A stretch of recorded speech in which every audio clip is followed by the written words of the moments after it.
আগের যুগে কত চুল কাটছি ভাই, এক বসতে 50টা 60টা, ওটার সময় পাই নাই, খাওয়ার সময় পাই নাই, সব কাটেই না কেউ।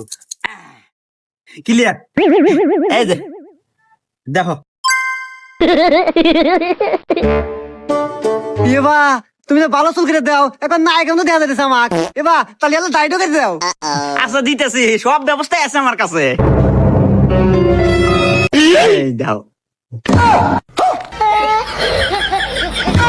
এবা এনা খড় খড় হতেছে, বিজনেস ব্যবস্থা নাই। এবা ওই যে ওই দেয় দেয় ওই তো নাই। ও ওই যে ফ্যানটা আছে তো আমার কাছে, সব ব্যবস্থাই আছে। रुको जरा। लेकिन ये साला कर क्या रहा है यहाँ पे? ये फंस गया सीएम। लेकिन एक सेकंड, भगवान क्या जुल्म है।